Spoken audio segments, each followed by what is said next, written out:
views and opinions expressed do not necessarily reflect those of Access Fort Wayne, the Allen County Public Library, or any other supporting groups. If you'd like to produce a show, call us at 260-421-1250.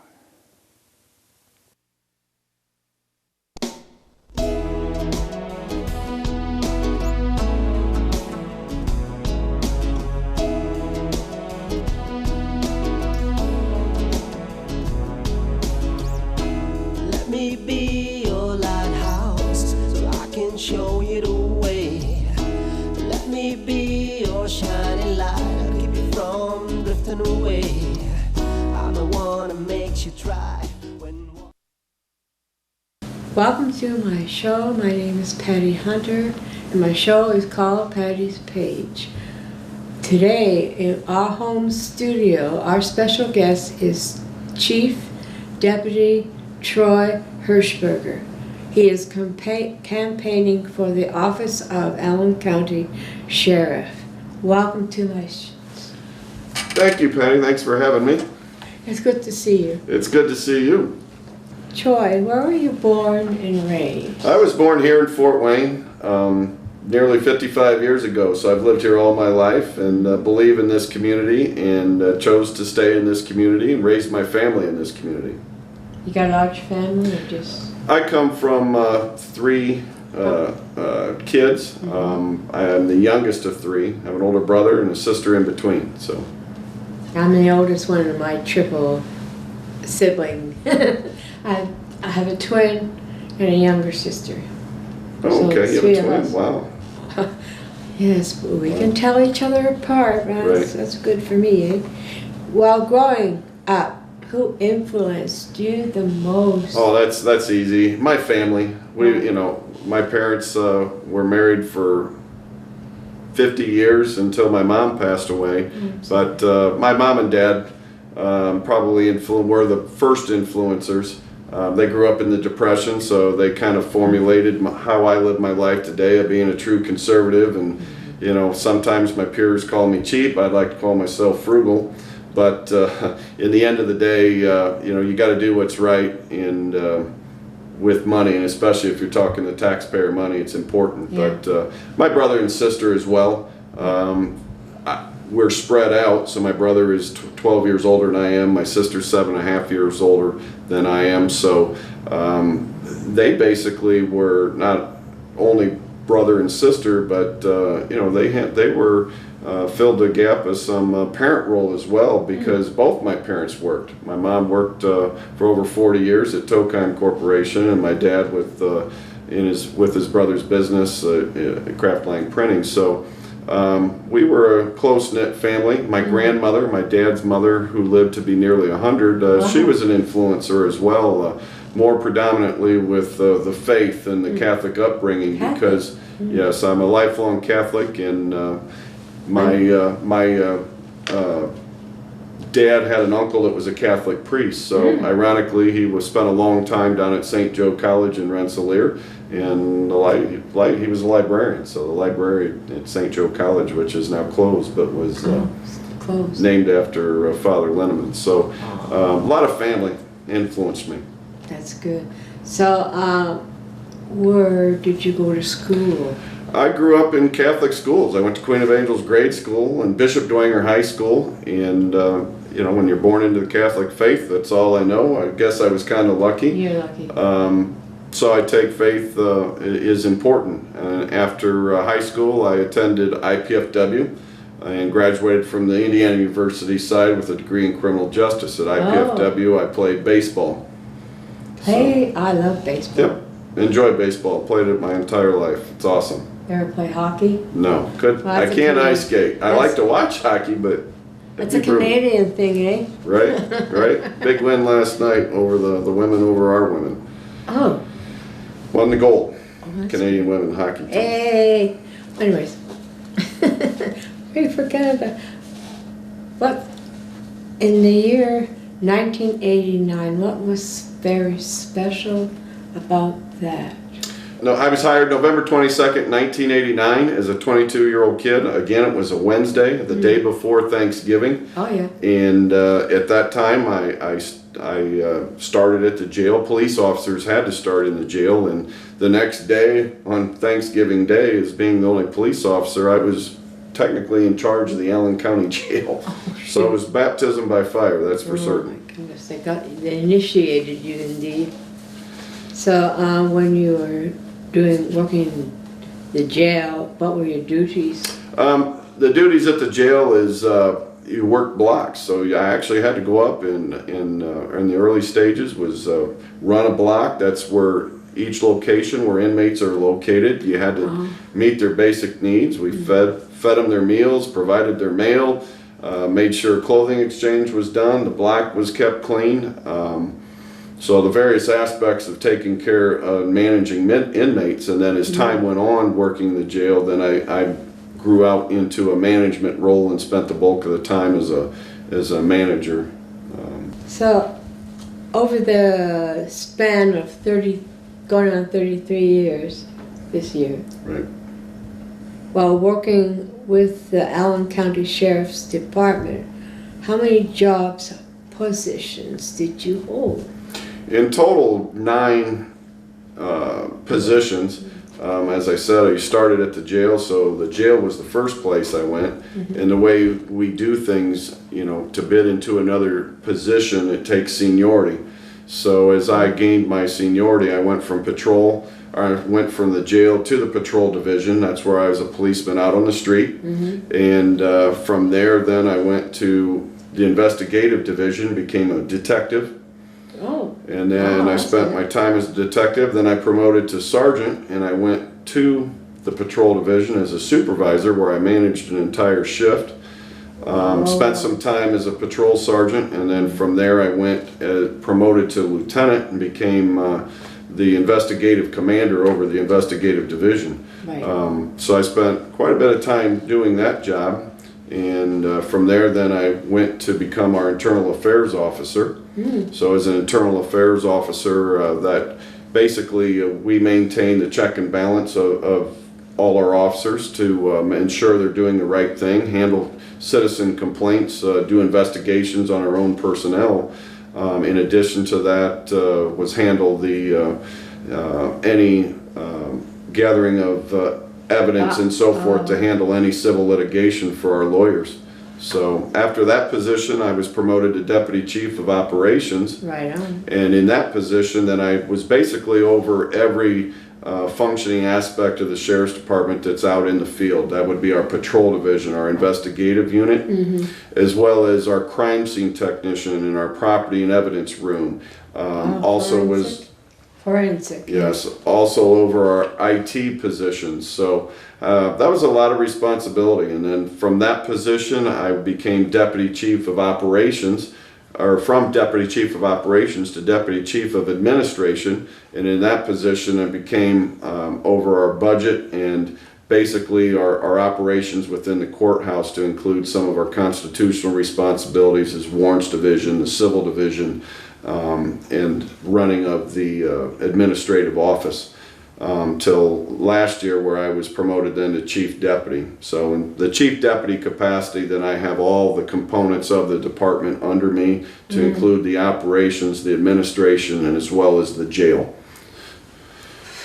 So with all that, in the middle of all that, I had some side jobs or side responsibilities, to include I was on the SWAT team. I was on the bomb squad. I had a K-9 over that time. I was an Indiana law enforcement instructor, so I taught our peers and taught classes.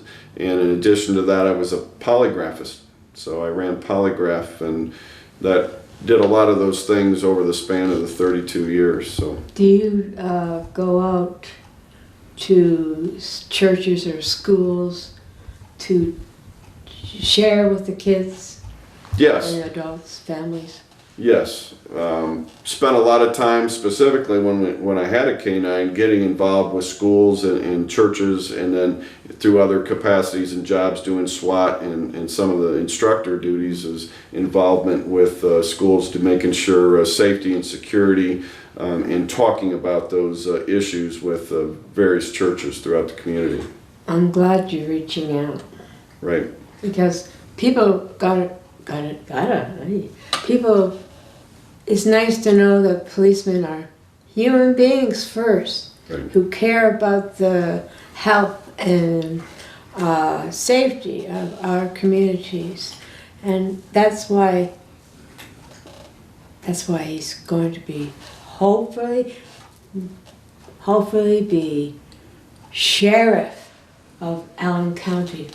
That's the goal. Yes, ma'am. That's right. So, did you also work for the mayor himself? Or? Actually, I was on the mayor's commission of domestic violence, rape, and sexual harassment. Oh. And what that was when I was our investigations division commander. That was a partnership to bring awareness to the community and bring different advocates to the table to help combat those problems in our community. It's been around a long time. Do you have people who train the martial arts for the police officers? Or? We have a training division that teach different aspects of defensive tactics. We don't actually teach martial arts because it's a Separate. It's something you've got a building block over a long period of time. So our training division teaches the basics of defensive tactics within the law, within the standards of the law of today. I think that's great, especially when women can be in danger when they walk down the street to go home or whatever. And if there's a rapist out there, she's got to know how to defend herself. And so will kids, missing kids, right? Right. Always be aware of your surroundings. Always. Make noise. Create that environment that bring attention to it. You know, the average criminal doesn't want to be caught. They don't want that attention. So that would probably force them to flee. Yeah, that's good. Lately, because of the COVID, how has this been affecting your work as a police? Well, one of the constitutional responsibilities of the office of sheriff is to maintain the jail. No Yes. other police agency in the state of Indiana maintains the county jails. It's the office of sheriff. So that was the biggest obstacle that we saw. We saw two. One, the inmates and the inmate safety at the jail, and two, our own employees. Because without employees, they're the basis of what we have to do. And we couldn't get our mission accomplished if we didn't have our employees. So we had to ensure our employees' safety, and we also had to ensure the inmate safety at the jail. And early on, we created, and because this was new, but it's not something we haven't faced before, such as perhaps a tuberculosis situation or even a flu outbreak. So we put into motion when this first came about over 2 years ago is we created where we isolated inmates when they came in at intake before we processed them in the jail. So we created an isolation block. Like a bubble? Yep, for two weeks. The inmates didn't necessarily like it because they were controlled and held into a cell, and we did it for 2 weeks to ensure that they weren't ill before we moved them into the general population of the jail. Wow. So we were able to keep COVID out of the jail initially until last summer, and that's when we had our first, outbreak in the jail, and we controlled it, isolated, locked down, and held it in check. Ironically, late summer. To about 15 inmates, maybe 20, I don't remember the exact number, but we got through that well. And ironically, that came about after we offered the vaccine to every inmate in July of last summer. So That's good. we tried our part. So, therefore you're pro-life? Absolutely. Definitely. My whole life. And do you share your values with the community's families, your comrades? Always. Always. I feel faith is very important. I was raised Catholic. I was raised in a faith. I believe in faith. I believe faith gets you through the bad times because obviously in this profession we deal with bad times and bad situations, and we still have a job to do, but it's that after effect afterwards. How do we process? How do we process a crime scene mentally in our heads, or a car fatality or death, that kind of thing? And so it's the faith that becomes important as to why bad things happen. Only God knows why bad things happen. But I'm a father of 2 and a grandfather of 4, and it's you want what's best for your family and your kids. So I led my family, my kids, my grandkids down that path of a Catholic upbringing, and it's their choice as they grow up as to how they navigate life from there. So, so your main mission in life is, while working within the Allen County Sheriff Department, is to share your faith? Absolutely. Absolutely. It's faith and your family. Without those components, what makes us, productive citizens, and the profession itself is there as well. Out in the West, they're trying to get rid of the police force. Defund the police movement.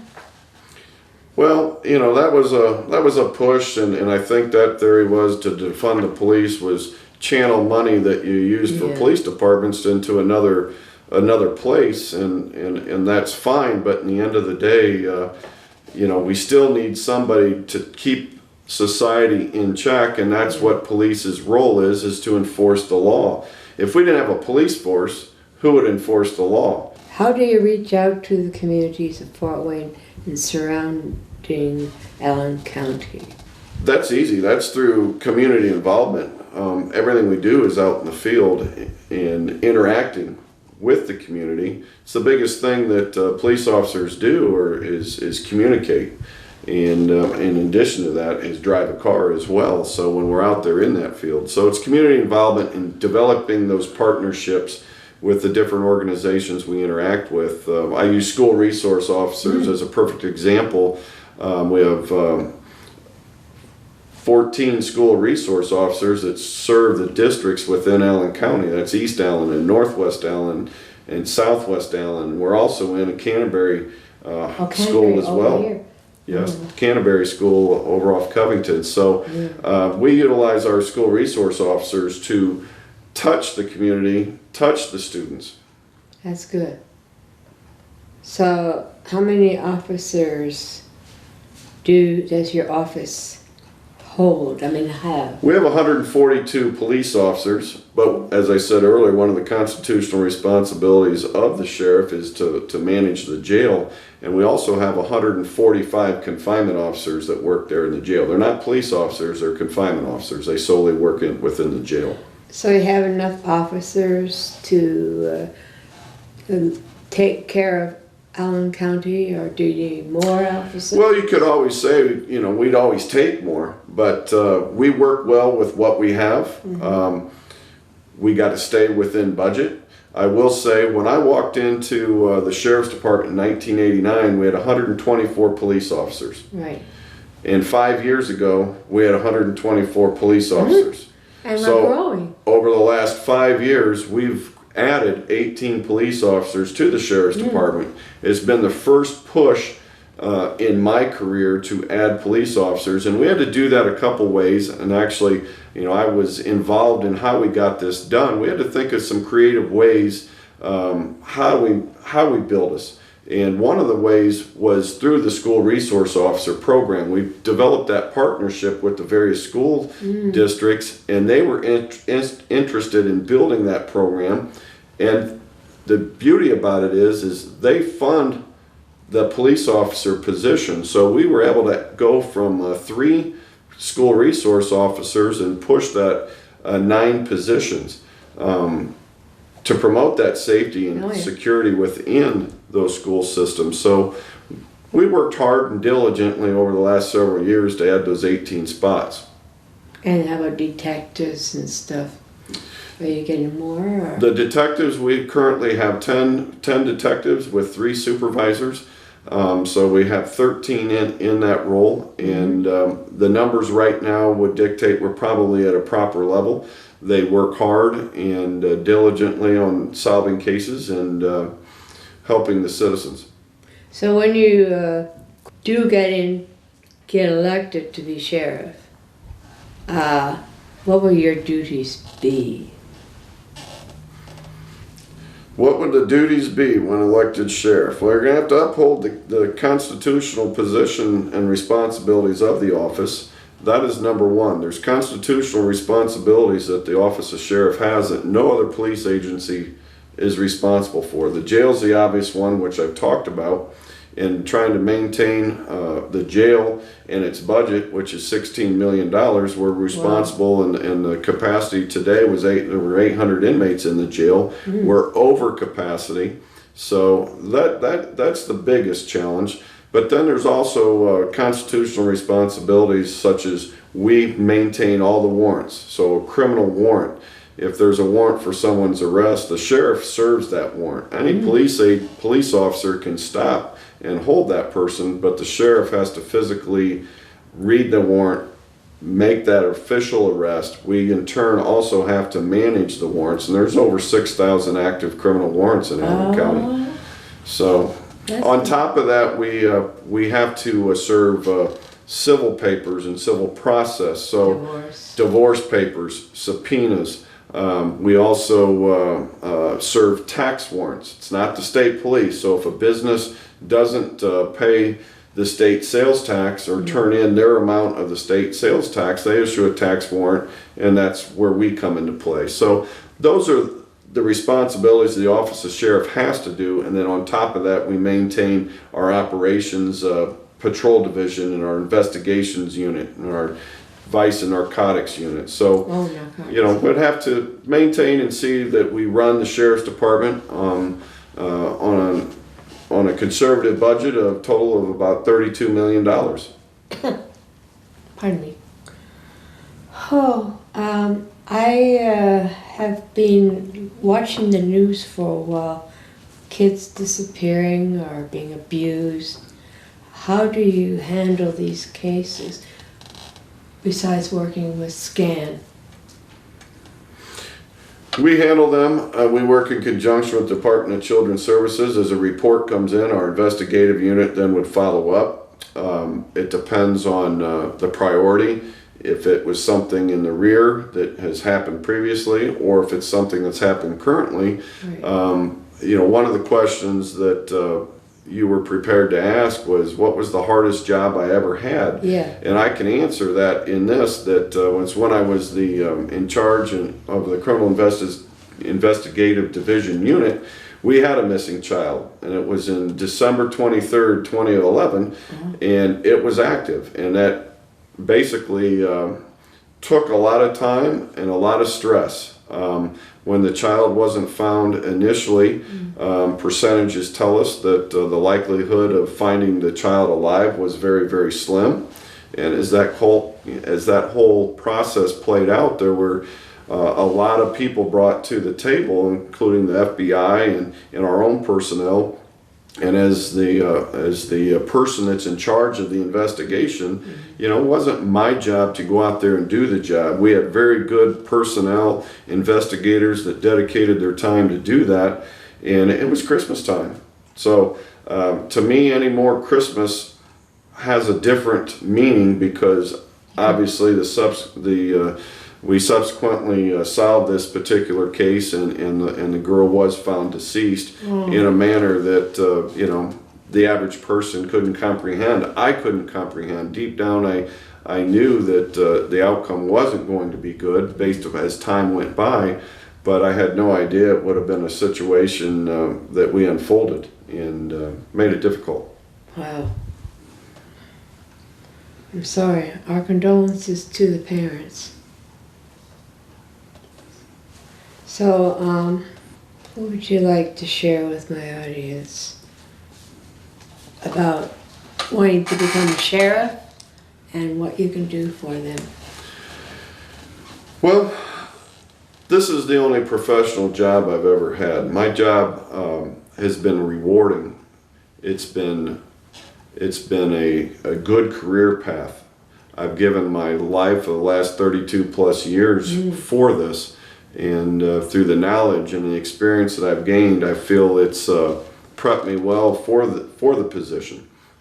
With that being said, I am a true conservative and believe that, as I said, the $32 million of our budget is the taxpayer money, and you've got to do what's right with the taxpayer money, and that I will promise. I will uphold the rule of the law and always support Second Amendment rights and do what's right for the office and the Constitution. And to always protect the communities, people in it. Right. The job of the sheriff is, and what our police agency strives to do, is to protect, to be tough on crime and go after the drugs. We also have to observe that addiction and mental illness issues have to be addressed, and we will do that within our jail. That I promise, and ensure that the community remains safe, keep our neighborhoods safe. Thank you. Deputy Sheriff? Chief Deputy. Chief? I'm going to get that right. Switch that. Chief Deputy. Right. May you be elected to be the Sheriff of Allen County and be stationed here in Fort Wayne. Thank you. Thank you. Appreciate your time, Patty. Good time. Chief Deputy Troy Hershberger, remember him? So, it's Patty Hunter. We'll see you next week. Thank you and God bless. Godspeed, my love, until we meet again. You're always in my heart and every dream. Don't let this time apart give in to all our fears. God will keep us close from up above. So until we meet again, Godspeed, my love.